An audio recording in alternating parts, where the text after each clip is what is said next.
Yo, what is going on, guys? Welcome back. As many of you have probably seen already, we have 4 new player levels in WWE SuperCard. Well, they released a blog post today talking about why there are 4 new player levels, as well as our first glimpse into Season 11.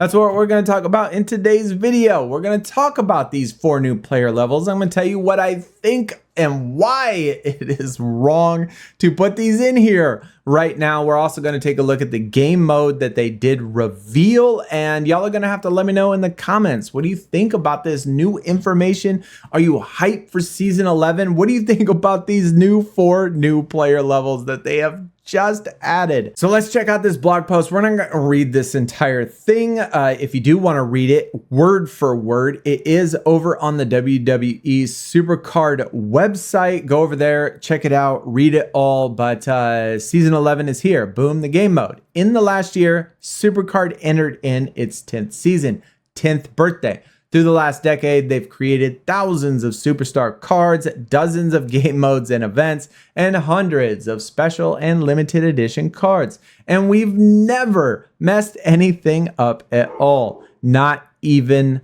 once. I'm going to have to say that that's probably pretty accurate, right? Boom is the crown jewel in the tiara that is Season 11. As an always-on bout-based game mode, we expect Boom to be the prominent and exciting addition to your regular SuperCard experience.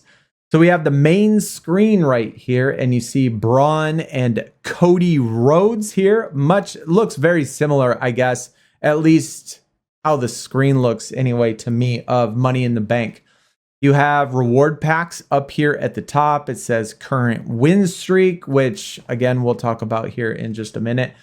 Leaderboards down here. This will be interesting to see how much leaderboards actually affect things. Is this just going to be something that, lets everybody know? Or does it actually have an impact on the packs itself? Hopefully it's just to tell everybody, who plays this game mode the most, and more of a bragging right type of thing rather than impacting the quality of the packs. Because if it does, I certainly am, at least for me, I'm not going to want something that is always on and I always have to play. Unlike PvP, where we have a set number of points that we have to make to tier 7, we know where our limit is. We know how much we got to get. But if leaderboards actually affect, your rewards, to me, I don't think that would be a good thing. Now, here are the screenshots they provided of the actual game mode itself. You can edit your deck, but the cards are not going to use their traditional stats of power, toughness, speed, and charisma. They're going to be assigned a point value. You see Ludwig up here, it's 26. We have Gunther with 26, Undertaker 26, Roman Reigns 26. So each of the cards are going to be based on a point value, and the higher the tier, the more points that they're going to actually have. And unlike other game modes where it's stat versus stat and it's just the higher stat wins, this is going to have abilities as well, and it's also going to have AoE effects on each of the cards. On the left screenshot, you see the Undertaker right here. His AoE effect, at least by looking at this, appears that it's going to affect all of the cards around it. So all 8 cards around the Undertaker are going to have an enemy minus 26. So I'm assuming the enemy minus 26 is the ability, and the blue squares are the AoE effect of the actual card.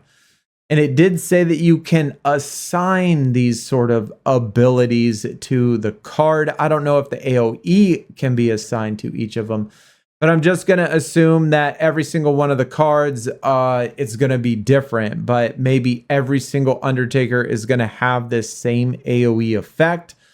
And you play these cards in the columns or any space that you can control, and it's going to add up the total number of points in each of the column, and the team that is winning with the total number of points is going to win the actual game. So that's what at least the gist of what I got from reading the text of the game mode. And this does look like a little progression right here. So this is the first part. We have squares right here that we can play or control. And they have theirs up here. They played it in the left column. We played it in the right column. We put one right here, I guess, that did a AoE effect, which it does look like the LA Knight does look like it boosted the 3 cards that were in these spots. And so I'm assuming that the stats are going to go up because his AoE effect affected the cards on the right. So it's going to boost those up. If you have one like the Undertaker where it says -26 and the AoE effect hits one of your enemy cards, it's going to, delete your enemy card, and that spot is going to then be open. And so at the very end, you see that it is 110 to 26 and you win. Looks like you start with 10 cards and you place all 10 cards. It looks like it's probably going to be a random 10 cards. But one thing that is nice, I like this forfeit, accept, surrender, etc. That, you don't have to go through the punishment of grinding out the entire game if you know you're going to lose. So that's kind of cool, but I don't know. I guess we'll see if you do accept surrender, do you still get rewards for it? But either way, that's what the new game mode looks like, and that's the gist of. So now the rest. Boom is the flagship feature of Season 11 launch. While it's far from the only trick up our sleeve, we're thrilled to see what you think and how it fits into the SuperCard schedule. We've also added 4 additional player levels to Season 10 for you to work through in the meantime, starting today. Complete all of those and you'll be a full rarity ahead of where you would have been. More to come soon as it gets closer to November 13th, including card reveals, polls, and more blogs. Stay tuned. Now, from reading that, from what I assume, and again, I could be wrong, but this is just what I assume, is that level 51 to 54 is going to be the new levels of the new season. So the first new tier that releases is going to be level 51. And once new season 11 starts, 51 to 54 will be the first level of the player rarity. And right now it's not, obviously, since we're only in Inferno tier. But what we can do is grind through the first player rarity or the first level, first tier, and just completely skip the new rarity that's coming to the game for Season 11. And I personally don't like that. I think this is stupid. I think this is really stupid. Because, we've been in Inferno tier for however much long. One of the things that I like about the new seasons is the new tiers, is having an entire tier of new cards, new designs, new images for me to not only appreciate, grind through, and get pulls from. And what you're telling us to do is to play the tier that has been in the game for however much long and get 2.2 million XP just so we can skip an entire tier of brand new content just so we can get to the second tier.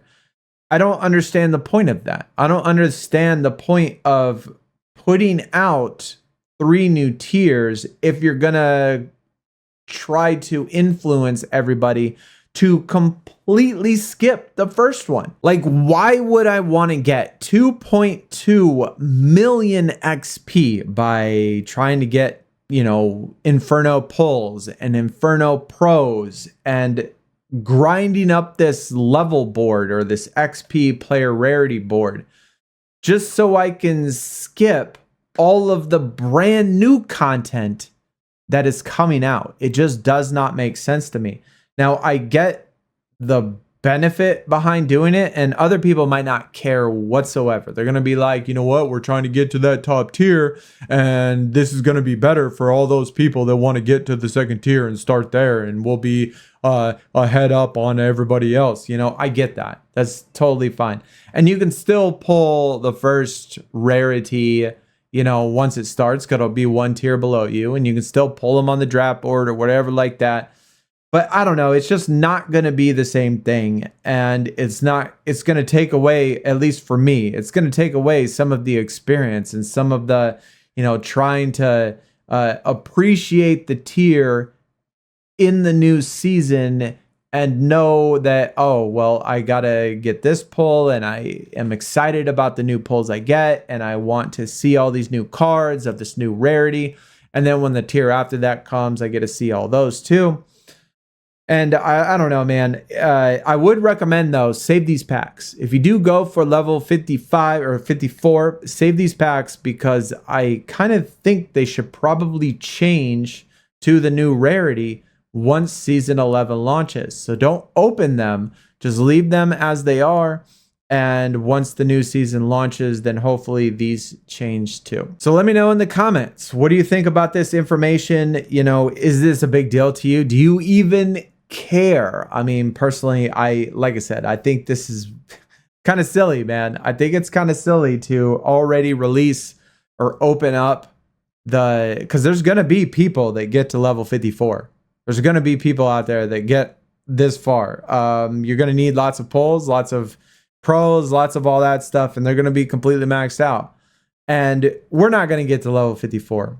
We're not, but we might get to 52, 53 or something like that. And that's all fine and dandy. But, like I said, one of the things that I like is just going through each of the tiers and being able to appreciate the tier for what it's worth and what the card is and what the card tier design has and the images that it has. And it just makes it exciting for me.